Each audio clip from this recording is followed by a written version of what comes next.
Pero tingnan mo, isipin mo, gumawa sila ng akap na walang kasi sistema. Nilagay nila yan despite the fact na sinasabi na nga ni Secretary Rex na ayaw ko yung akap na yan. Inisist pa rin nila yan. Obviously, isa lang ang purpose noon. Unang-una, pagkakaperahan nila.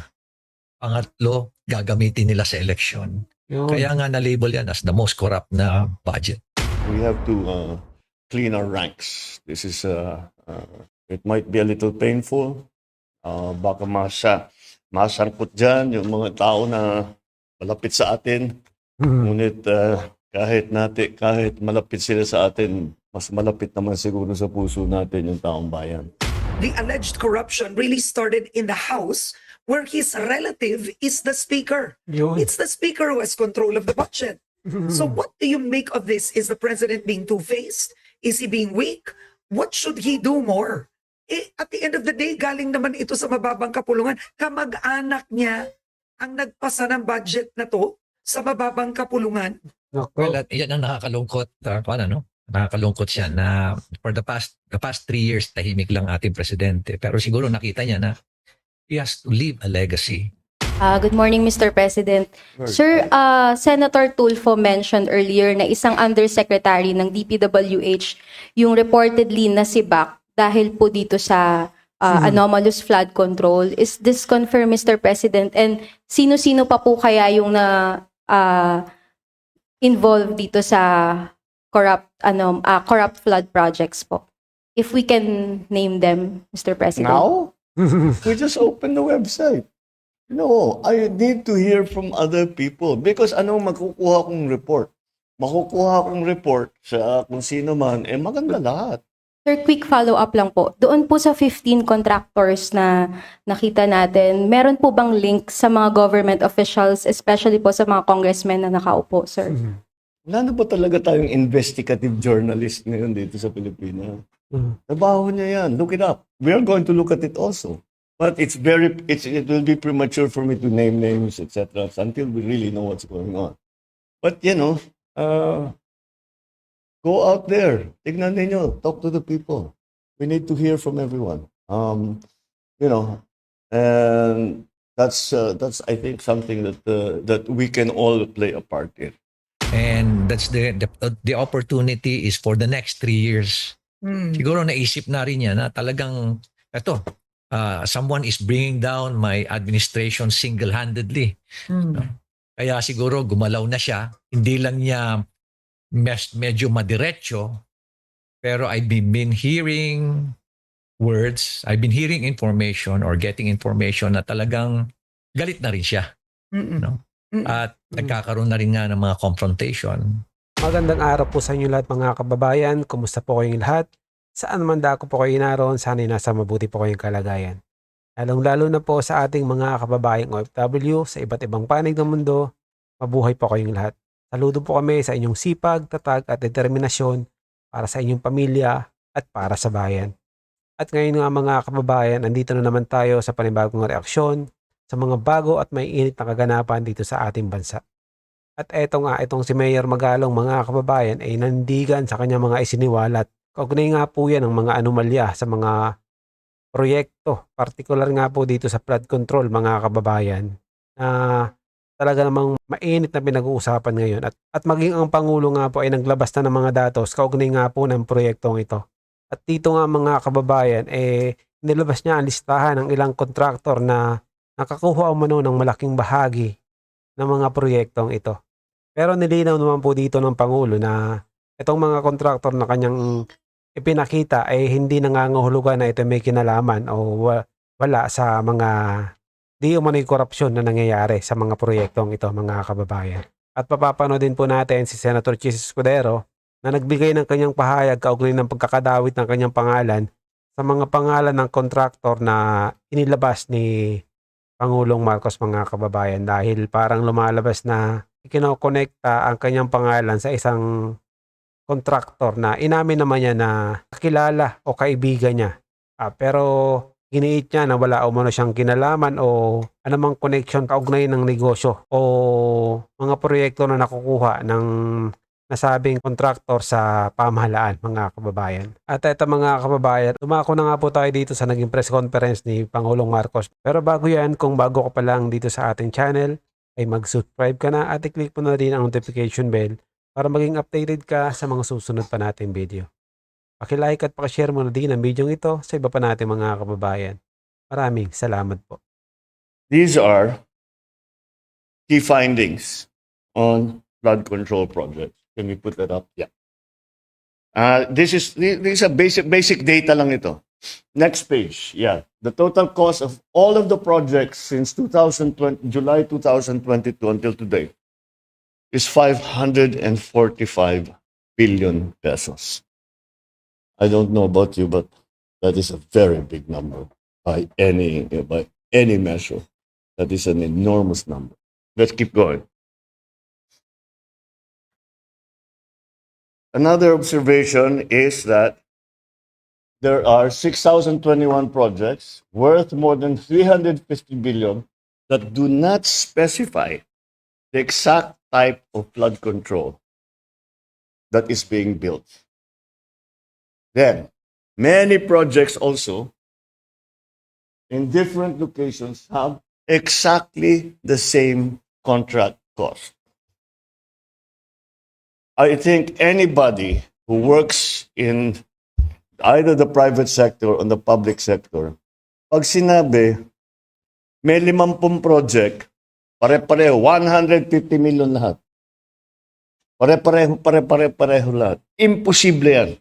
It is impossible for one barangay, even if they are the next barangay, to have the exact same project to the exact same amount with the exact same contractor.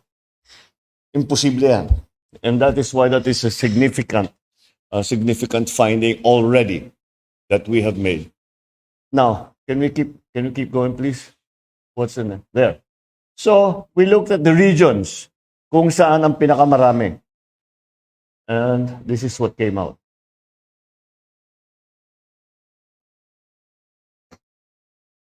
So, that's something that we have to dig deeper into. Parang yung NCR, that makes sense. Kasi talaga yung flood problem nandiyan. Pero titignan pa natin yan. Tapos, Region 3, well, they're flood prone. But, tignan natin why, as opposed to other places that have that are also flood prone. Okay, next. Here, I think you can analyze this for yourself. I don't need to explain this. These are the provinces with the most projects. And at the same time, here's a list of the top 10 provinces that are most flood prone, that have been assessed to be the most flood prone. Hindi tugma. I think you will notice they don't necessarily match. This side and that side don't necessarily match. Now, I'm sure there are explanations for that. We will have to study it further. But you would intuitively say that projects, the areas rather, the provinces or regions, whatever you want to do, whatever pinaka-flood prone, yun dapat ang pinakamaraming project. Pero parang hindi tumutugma. Kaya yan, kailangan natin pag-aralan na mabuti kung bakit nagkaganyan. That one, that for me was the one that stood out very much. 5 of these contractors had projects in almost the entire country. So those are the ones that immediately pop out na sa aking palagay ay kailangan natin tignan. So anyway, this is the initial. We are rolling out the website today. We have provided you with some of the initial information that we have had. They are not assessments. We are not accusing anyone of anything yet. However, it gives us an idea of how this has been conducted.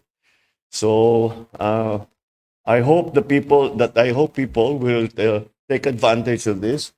And as I said, there is always a way for them to give their comments magsumbong sila kung yan ang gusto nilang gawin. Maaari naman, sasabihin nila, hindi, walang problema dito. Yun ang pinakamagandang balita na matatanggap namin.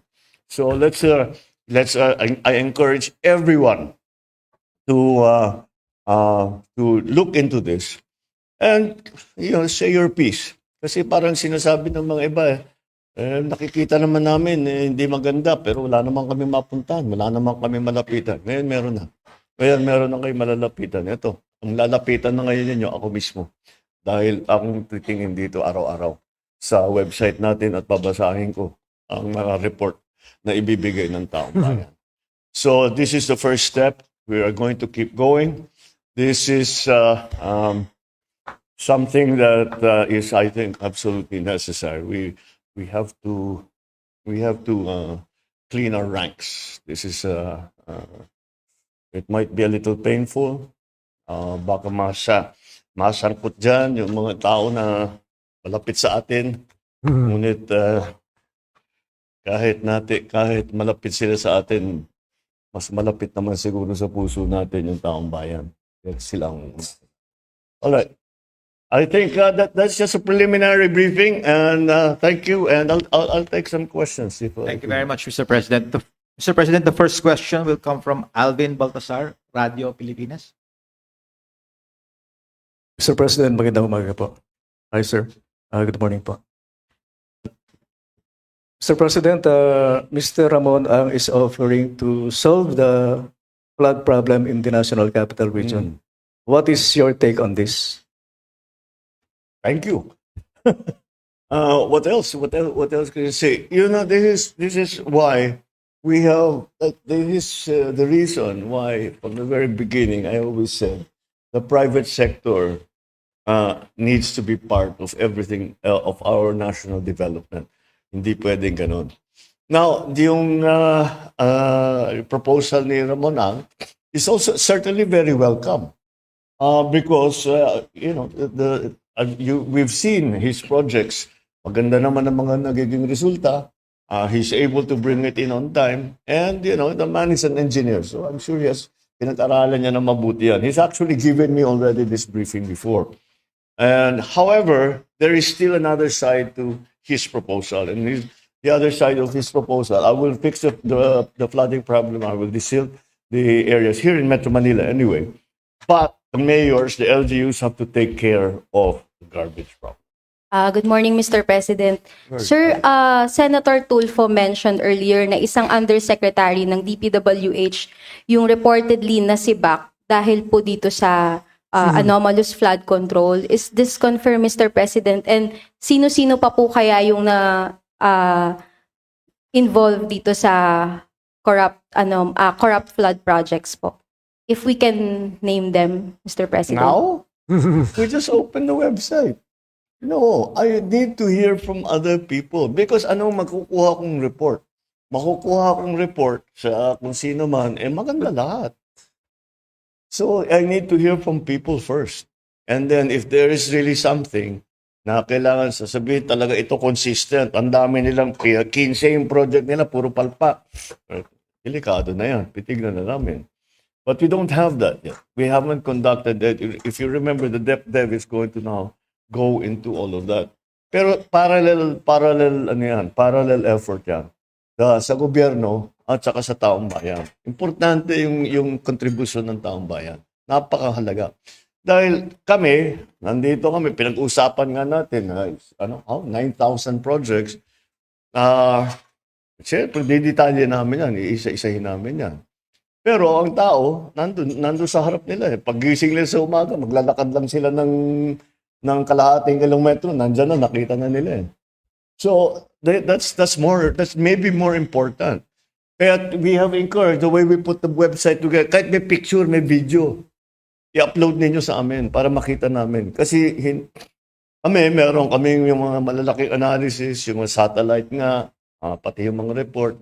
Pero iba na rin yung nakikita mo, sasabihin mo dito nasira dito pumasok yung tubig. Nung bumigay ito, wala na, binaha na kami lahat. So, that's why we are encouraging to go, we are asking people to help us and to help themselves. Dahil kung maayos natin ito, hindi na sila babahin. Or at least not as badly as they are. Sir, quick follow-up lang po. Doon po sa 15 contractors na nakita natin, meron po bang link sa mga government officials, especially po sa mga congressmen na nakaupo, sir? Wala na ba talaga tayong investigative journalist ngayon dito sa Pilipinas? Trabaho niya yan. Look it up. We are going to look at it also. But it will be premature for me to name names, etc. until we really know what's going on. But, go out there. Tignan ninyo. Talk to the people. We need to hear from everyone. And that's I think something that we can all play a part in. I know that once this comes out, that kung ano-ano makapapasok na reklamo, kuminsan justified, kuminsan hindi, dahil may alitan for political or whatever, natalo sa kontrata, the usual thing. But we'll still go through every single one, and we still have to see what really is credible, and what needs to be acted upon. So let's also be fair to everyone, and not say ito si ganito, ito si ganyan, tanggal ka sa trabaho, unless we have a good idea of what went wrong. Thank Good you. morning, Karen. Good morning to our viewers. Good morning Alright. po sa inyo. Ano ang naging reaction nyo sa mga binanggit ni Pangulong Marcos Jr.? Well, napakaganda nitong ginagawa niya ngayon at personally talagang tumututok dito sa flood control projects. At siguro meron siyang strategy. Palalabasin muna natin yung mga contractors muna. Hoping na yung mga contractors talagang i-disclose na nila talaga kung sino yung mga taong behind the scheme or this series of schemes. Alam naman natin kung sino yung mga taong behind that, mga politiko yan. Mm-mm. At yung iba sa kanila dyan, nandiyan sa Kongreso.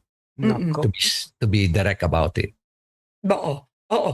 Maganda punto nyo kasi ang contractor parang yun lang yung contracted to build the project. Pero yung Yes. totoo, yung nagsisingit sa budget, 'di ba? Yung nag-aapela, humihingi ng pondo para sa flood control, kongresista yun. Tama. Yun ang sumisingit sa budget nun. Totoo yan, Karen. Ang sistema kasi is yung Kongreso may daladalong ng pera, magdedemand na kagad siya ng kanyang porsyento. Mm-mm. Nako. Maraming arrangement. Iba-ibang sitwasyon, maraming scheme. Gumagaling na nga sila. May mga scheme na behind the project, actually ang contractor yung kongresista. Sasabihan na lang niya yung actual na contractor o gagamitin ko na lang yung lisensya mo, 3% lang ang royalty mo. Pero bibigyan na lang kita ng isang project dito sa distrito ko, bigyan kita ng multipurpose hall para at least meron kang pagkakakitaan. And at the same time, yung DPWH din, may porsyento rin. What should President Marcos Jr. do? Because he did, in a way, in his SONA, in effect, I would say he warned Congress that if they come up with a budget that's not aligned to his, he would return it. That's one. Mahiya naman kayo, right? That's one. Number two, he comes out with this report, but he talks about the contractors. But at the end of the day, the alleged corruption really started in the House where his relative is the Speaker. Yun. It's the Speaker who has control of the budget. So what do you make of this? Is the President being two-faced? Is he being weak? What should he do more? At the end of the day, galing naman ito sa mababang kapulungan. Kamag-anak niya ang nagpasa ng budget na to sa mababang kapulungan. Nako. Well, at yan ang nakakalungkot. Nakakalungkot siya na for the past 3 years, tahimik lang ating presidente. Pero siguro nakita niya na he has to leave a legacy. And that's the opportunity is for the next 3 years. Siguro naisip na rin niya na talagang someone is bringing down my administration single-handedly. Kaya siguro gumalaw na siya. Hindi lang niya medyo madiretso, pero I've been hearing words, I've been hearing information or getting information na talagang galit na rin siya. Mm-mm. No? Mm-mm. At nagkakaroon na rin nga ng mga confrontation. Oo. Actually, isa rin kayo, actually nauna kayo. You exposed yung kalokohan ng pagbibigay ng ayuda. So I wanted to ask you about this. So you have Representative Toby Tiangco saying that, I will quote, pag sumama ka sa bagong Pilipinas Serbisyo Fair ni Speaker Martin Romualdez, dun ka daw bibigyan ng 777. Ito 7 million worth of AKAP, 7 million worth of TUPAD, 7 million worth of AIX, 7 million worth of MAIP. Ito yung medical assistance. So he says technically this isn't cash given to you, but it's set aside for you, right? And, Yes. and you were actually offered. You were offered this same amount. Grabe, no? Well, alam mo kasi may totoo yan, Karen, We were also offered. Pero siguro mas lesser na amount kasi Oo. ito na yung sa local government na eh. Pero ang maganda nito is, alam mo, nung nilabas ko yan, di ba inaccuse pa nila ako na nagsisinungaling ako at gumagawa lang ako ng istorya. Mm-mm. Now, no less than someone in Congress is talking about it and confirming it. Alam mo, hindi lang 777 yan, Karen. Meron pa nga 30 yan eh. Oh, wow. Ang problema dito mga kababayan, meron nang nagkumpirma ng mga mambabatas, sino mananagot? Sino ang mag-iimbestiga dun sa kung totoo yun? Kasi mismo ng mga kasamahan nilang mambabatas nagkumpirma na totoo nga yung mga pinapamigay na yun, 777, 2020. So, pero parang wala naman tayo nakikitang gumagawa ng aksyon o investigasyon para mapanagot yung mga nasa likod nun. Kaya, ewan, mahirap. Tingnan natin kung ano mangyayari. Kung ikaw ang 30 million nag-host, each. Oh my. yes. Kung ikaw ang host, kaya nga nag-uunahan silang mag-imbita eh. Kung ikaw ang host, you get 30. Kaya nga nahirapan yung mismong mga regional directors ng DOH, DOLE at DSWD. Baka ang problema nila kasi is mag-ulit-ulit redundancy. Mm-mm. Sila na lang na beneficiary ang lagi na nabibigyan. Kaya kailangan nag-usap sila. Kaya sabi nga ng isang regional director, sir, sakit ng ulo namin dyan sa 30 na yan. Sabi nila. Pero alam mo ba na meron ng 777, meron pang 30. Alam mo ba na meron pang 999? Ano Meron naman pa- 999? Grabe. Ano yun? Oo. Yung mga certain members of Congress na medyo may position sa kanilang mga organization, sa political party nila, they don't get 777, they get 999. Hinabi na sa akin yan isang beneficiary niyan. Siya na mismo nagsabi sa akin, Mayor, ako nga 999 Ibang Okay. klase. So ang dami-dami nilang scheme, Oo, ang daming, is this in violation? One of the budget process of the Supreme Court decision on PDAF? Yan ang tanong ko. Does this scheme violate the Constitution in any way? Well, it completely, I would say completely, absolutely, And it's something unbelievable na pwede na lang, sumama ka lang, tapos kung sumama ka lang, you get 777, Or 999? kung 999. Or Patapos 30? Grabe. per sortie. Per Mm. sortie yan, Karen. Paano kung naka-4 ka? Paano kung naka-6 ka? Yung iba nga, naka-6 sila. Until, nung nalaman na nung ibang mga member ng Congress na pag sumama ka pala, makakatanggap nito, dumami na, nag-volunteer. Kaya ang ginawa nila ngayon, nilimit na lang nila. Sumama ka ng napakaraming sortie, but you only get a maximum of 4. So that's still 4 times 21. That's still 84 million. Yeah. In terms of AKAP, yung mga yan, MAIP. So technically, it really smacks of patronage politics. I mean, the lower house has been known for this for years. But would you say this is the worst? Yeah, and you just mentioned the right word. Marami na ako nakausap na mga negosyante, mga politiko mismo, no? Even people in the religious sector, sila na mismo ang nagsasabi na this is probably the most corrupt na kongreso, sabi nila sa akin. Mm. Ngay, the way they explain it is ibang level ang corruption. Mismo rin Grabe mga kababayan, no? Ibang level. Sabi mismo yan ni Mayor Magalong. Tapos, ang nakakalungkot dito gigil na gigil silang maghabol dito kay Vice President Sara Duterte sa anomalya umano ng ni VP Sara, ng opisina ni Vice President Sara Duterte. Pero ito pala, sila pala yung dapat na na imbestigahan kasi nga base nga dito sa mga pahayag ni Mayor Magalong. Ang tanong dito may mananagot kaya? Balita natin sila pa rin yung maghihiring patungkol dyan. Paano yan? na mga tao dyan sa, I would say, sa Malacanang. May nakakausap din ako dyan. Ganon din ang observation ng mga nasa uniform service. Nakakaiba talaga ang level ng corruption.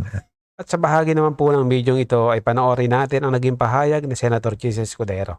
Tulad ng babala na isang kapwa ko senador na ito'y gagawin upang tiyakin na maalis ako sa pwesto at nang pag-final muli daw yung impeachment ay wala na ako dito pagdating ng February 6. Matagal pa yun. Grabe ba? But having said that, allow me to answer the malicious, I will say malicious, ill-timed article that came out against me in relation to the flood control press con of the President yesterday. Number one, ang sinabi ng Pangulo kahapon, mga completed flood control projects mula 2018 na nakakahalaga ng humigit kumulang 550 billion pesos. Sinabi niya, wala siyang aligasyon, pero 15 kontratista ang nakakuha ng ganong kalaking pondo. Ang lumabas na artikulo, kinikilala ko, kaibigan ko, kababayan ko, tiga Sorsogon, contractor siya. Pero ang nakuha niya ay 5.4 billion di umano. Wala pang 1% ng kabuuang pondo na sinasabi ng Pangulo sa flood control. Ang tanong ko, bakit pinagtuunan ng pansin yon? Yung 1% pa talaga, hindi yung 99%? Bakit pinagtuunan ng pansin, hindi yung mga mambabatas marahil o opisyal ng gobyerno na kontraktor? Hindi naman ako kontraktor. Hindi ako bahagi na anumang negosyo kaugnay sa construction o supply sa pamahalaan mula nung pumasok ako sa gobyerno noong 1998. Sa katunayan, yung mas malaking bahagi ng pondong di umano nakuha nung kontratistang tiga Sorsogon ay nakuha niya bago pa ako naging senador muli noong 2022. Ayon mismo sa datos na pinresenta ng Pangulo kahapon. So klaro, malisyoso ang artikulo, tiniming ang paglabas at tiniming talaga para ika nga idikit ito bagaman walang sinabi ang artikulong ginawa kong mali o masama. Yung insinuation, yung innuendo, nandun pa rin. Kaya minabuti kong sagutin ngayong umaga. Kaya for the record, wala akong kinalaman sa pag-identify, paggawa ng program of work, pag-bid, pag-award, pagbahay, pagbayad, pag-inspeksyon ng anumang proyekto sa pamahalan, sa Sorsogon man o sa labas ng lalawigan ng Sorsogon. Meron kaming bibigay sa inyong data tungkol sa kinal naming figures kung saan papatunayan nun na wala pa nga ako dito nung karamihan yun ay nakuha. Sino involved dun sa demolition job hanggang ngayon? Yung mga may gusto ng impeachment, yung marahil nasaktan, tinamaan o nasapul sa mga talumpati at mga pinagagawa at pinagsasabi ko nitong mga nagdaang araw. Klaro naman yun. Kasamahan Yun ang impormasyong nakakarating sa amin. Ang dami kasing na real talk nitong si Senator Chis Escudero dun sa kanyang pagboto wala tayong magagawa. Ngayon, nire-rest pa ka na siya. kasamahan nyo rin, sir, dito sa Hindi principally kasamahan namin dito sa Senado. Ang sa pagkakaalam namin sa labas, pero hindi ko alam kung may tumutulong, kakuntsaba o kakumplot. Pero taga labas. Sir, Obvious naman siguro yun. Kung sino yung pinaka may gusto ng impeachment. Yes. Sir, Uy, magsisingit lang ako. Apo. Sir, Hanggang 11 o'clock lang ako, mambabatas din, sir. Itong demolition. Ayon sa aming impormasyon, Sino kaya? Alam na. Okay na, huy, So, sir, ready. Kino-confirm nyo na nag-donate siya ng 30 million? Yes, plus? nasa records yun. In fact, nakuha yan ng Rappler mismo sa article na sinulat nila noong 2022, 2023 pa. Yung impormasyon namin, Pero yung nagde-demolition job sa inyo, taga-house? yung nagde-demolition. Yung nasa likod ng demolition job, Oo SP, naman. ay taga-house? Di ba nga, nung nakarang linggo naman, may video yung nilabas sa akin sa house at kung ano nung innuendo at insinuation na naman ang pinalabas. As if naman may maling ginagawa. Hindi naman ako nagnakaw doon. Kung man, pumasok lang ako. Yes, di ba? Contributor nyo nga raw. Mm. So, pa-explain lang po, Matag- masama ba to o Hindi walang nga. mali dito? Gaya ng sinabi ko, wala namang sinabi yung Rappler article na illegal na ginawa. Dahil wala naman talagang illegal doon. Kaya lang yung innuendo nga, insinuation at yung malicious timing, kino-question ko. Dahil lumabas ng article to noon pa, inulit lang uli at dinikit dito sa kwentong ito. Ang kwentong ito na insertion, na sabi ko, ang pinakamalaking ang nakuhang pondo, ayon mismo sa paglalahad ng Pangulo kahapon, ay nung niwala ako dito sa Senado. Ako'y gobernador sa aming lalawigan. Sir, Pero kung sir, magkaroon nung ng senador- Senate investigation, Ha? kung magkaroon ng Senate investigation, kahit naging campaign donor nyo yon, hindi yon makakaasa na magiging fair pa rin kayo Sa sa... 27 taon ko sa Kongreso, sa gobyerno at sa Senado, ang mali palagi sa akin ay mali at ang tama ay tama. Kaibigan man, kakilala o hindi, pantay ang aking magiging pagtrato.